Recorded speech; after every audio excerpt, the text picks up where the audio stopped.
The Keys of Marinus is again a first for Doctor Who, as it sees the first return of a previous writer, this being the creator of the Daleks, Terry Nation, and is one of the 2 stories he wrote in which the Daleks do not feature, and it's perhaps because Nation is the writer that this story is more notable than it perhaps otherwise would be. While not a horrible serial, The Keys of Marinus is a bit of a step down from what has come before. I'm not trying to insult the serial, as there is still plenty to like, especially with its more unique structure when compared to most classic Who serials, but that's perhaps its weakness at the same time. Unlike other serials, this has a new location in almost every episode, with only episode 6 being set in pre-existing locations. This makes it like a bunch of mini-adventures with an overarching plotline, but doesn't allow for as much depth to be given to each individual location as in other serials. All the locations are on Marinus, but are split up into an island of glass surrounded by a sea of acid, the city of Morpherton, the Screaming Jungle, an icy wasteland, and the city of Millennius, with the island of the city of Millennius being featured in 2 episodes instead of just 1. Because of this plot structure, I have to talk about this serial an episode at a time, then I'll talk about the characters more generally afterwards to avoid confusion. So our serial begins with the TARDIS landing on the island of glass surrounded by the sea of acid. Here we are introduced to the Stakes, the Vords, and meet Arbiton, an elderly man who is protecting the consciousness of Marinus. The consciousness of Marinus being a machine that is capable of influencing the minds of the people of Marinus. Being created to prevent evil, the Yartek and his Vord warriors broke free of his conditioning and have been trying to gain control of the consciousness for their own sinister purposes. Arbitan needs 5 keys in order to activate the consciousness again, but they're hidden across Marinus and he's already sent everyone he can to find and retrieve them, including his own daughter, but none have returned. He asks for the quartet's help, but they refuse and return to the TARDIS, but Arbitan puts a force field around it to prevent them from leaving, forcing their hand. They are given travel dials and head to the city of Morpherton just before Arbitan is killed. Now that's a lot more exposition than I'd usually like to give, but it's quite necessary due to the plot having the characters heading to different locations every episode. It's a simple plot but requires a lot of information to be understandable. As this is Arbitan's only appearance, this is the only place to talk about him, but there's not a lot to him. We know he is the keeper of the consciousness of Marinus and maintains it, which includes protecting it from the Vords using his traps. But on a more personal level, he has a daughter who he was forced to send on a dangerous quest which he did not return from. What this and his loneliness has done to his psyche is unthinkable, and it shows. His desperation to get the quartet to help him makes sense. It's a shame we don't spend too much time with him and see him reunite with his daughter later. So on to episode 2. Barbara has a slight head start with her travel dial, so when the Doctor, Ian and Susan arrive, she is gone and they find her travel dial on the ground with blood on it. This is a strong cliffhanger, but is immediately ruined when we go into the city of Morpherton and learn that Barbara dropped her travel dial, had a cut on her hand, and has somehow become completely accustomed to the city, plus changed clothes in about a minute. You can tell this was a bit rushed. So Morpherton is a utopian city where anyone can have whatever they want, but it is revealed that this is just an illusion. The city is falling apart, the fine glasses are rusty cups, and the clothes are torn rags. The city is controlled by 3 brains in jars, who use a form of hypnosis to control the people of Morpherton, which includes Sabitha, the daughter of Arbitan, Altos, who was also sent by Arbitan, and the quartet with the exception of Barbara, who the hypnosis failed on. Once Barbara learns the truth, she ends up on the run before being captured by the brainwashed Ian and manages to kill the 3 brains, freeing everyone from their power. There's not too much in this episode, but it does feature a great scene where the Doctor and Ian go to what they think is a laboratory. Ah, now this might be helpful. Yes, if I can have instruments like these, I might be able to overcome the fault in the time mechanism aboard the ship. It's a very funny scene.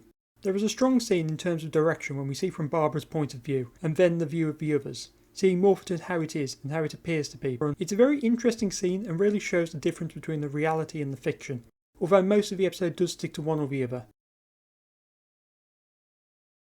Kind of a shame, but given how these episodes are produced, I can't blame them for it being a limited effect. It's cool it's there in the first place though. We learn that Sabitha has the second key, and so with the brainwashing over, she and Altos join the quartet to recover the remaining keys, although the Doctor decides to split up from the group in order to go to the final location and find the final key and meet up with someone who Arbiton sent before. This is due to the 52-week production block, and so each actor got a 2-week holiday, with Hartnell being the first, meaning Ian gets to be the main character for another 2 weeks. The next location is the Screaming Jungle, which is a jungle which grows at an accelerated rate, and so is the villain of this episode. Susan of course begins the episode by screaming at the jungle, which is screaming before the rest of the travellers arrive. Once reunited, they search the jungle finding a temple where they find the next key, but it's a trap which Barbara gets caught in.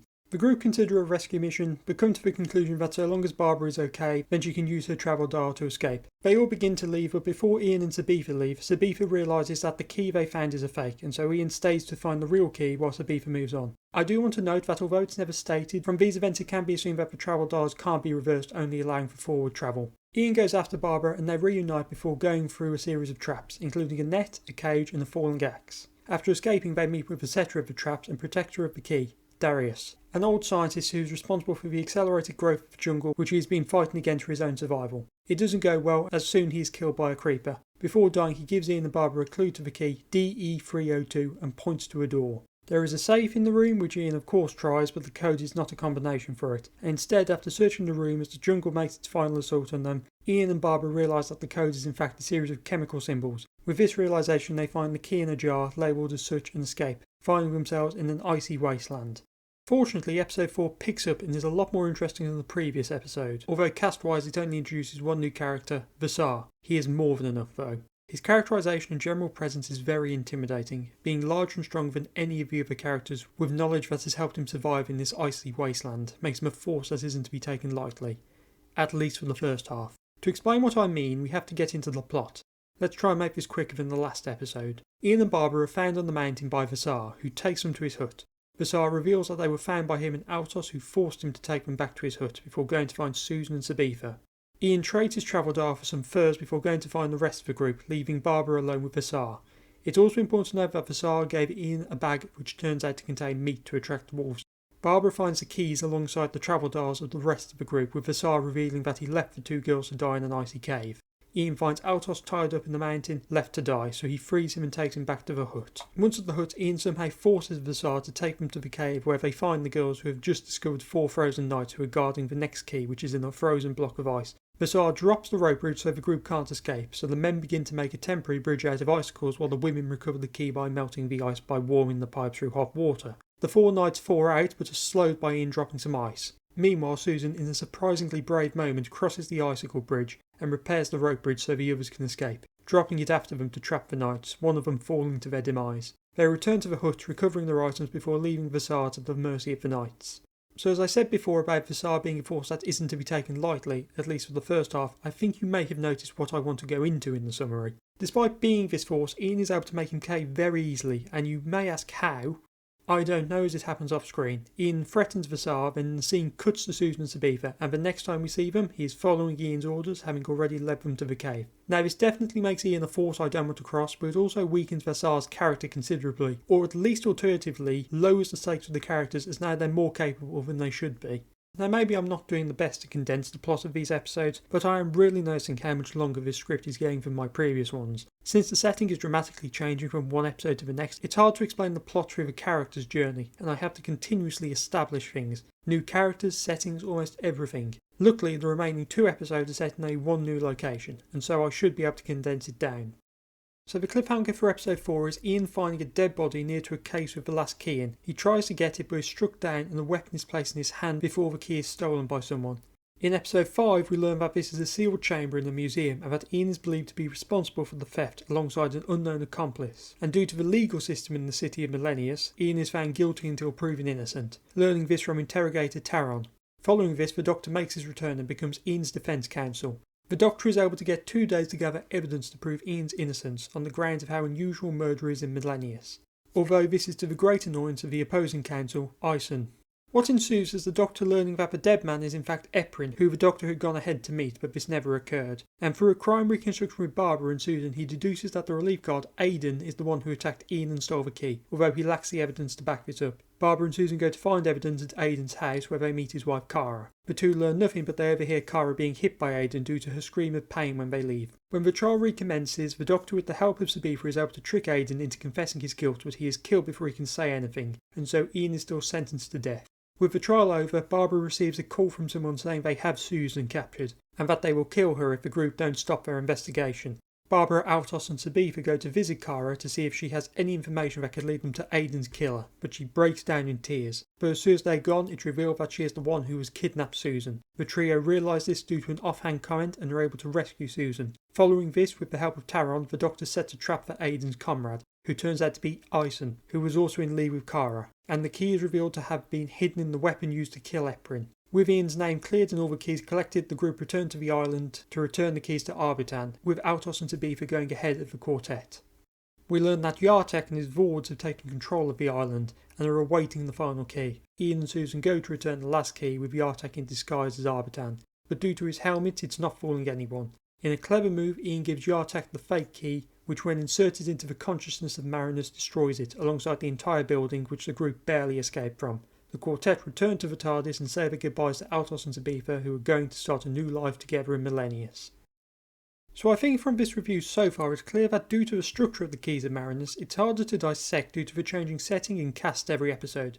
When discussing Marco Polo I was able to explain the plot through the character's journey, but in this case that's nowhere near as easy, and so I've basically just given an abridged version of the serial. Each episode is filled to the brim with plot or action, and so with the constant establishing of characters this review has just gone on and on without much substance, which to be fair could be a description for the serial itself. Admittedly this isn't helped by the serial not being as memorable as its surrounding ones, and the information is just leaking out of my brain as I've been writing this. Looking at it from a character point of view, Susan again comes out as the weakest, screaming as always and not doing too much. But I will give her credit where it counts. Her pride in the Doctor when she's talking about Aidan in episode 5 is such a fun moment to watch. Has she been asking questions about me? Not as many as my grandfather will ask when he calls you as witness. And it really deepens her connection with him. And in episode 4 where despite being the screaming and coward of the quartet, she still crosses the icicle bridge to repair the rope bridge and save the rest of the group. It's a moment that does look into her character, showing that she is a brave person when the moment comes, but is still just a child at the end of the day.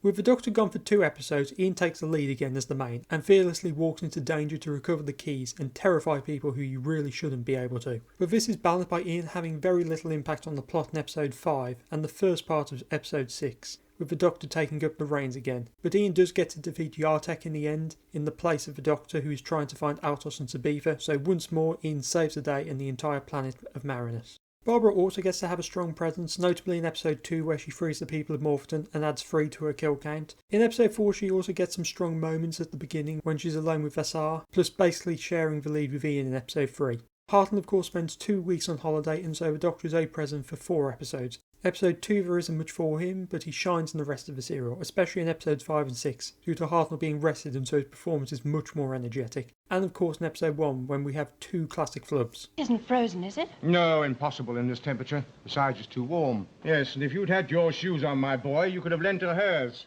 You mustn't get sloppy in your habits, you know. Good gracious. Combine that with his nice moment with Barbara at the start when discussing the TARDIS having colour TV. Pity you don't have colour television. Oh, but I have. Where is it then? Well, at the moment it's temporarily hors de combat. And the Doctor just shines despite not doing that much. I think I've just realised the biggest problem with the serial. As the characters are constantly changing, the character dynamics of the previous serials are lost. There's no long conflict or bond between characters because there isn't time. That's probably why the Millennia section is so good, because we have time for the characters just to get to know the characters and see them go through their own developments, notably Taron who goes from antagonist to friend. Overall, while not an overly boring serial and interesting as it constantly changes the stakes and setting, The Keys of Marinus is style without much substance, but just when things were looking down, another historical written by the returning John Lucarotti. Next time, The Aztecs.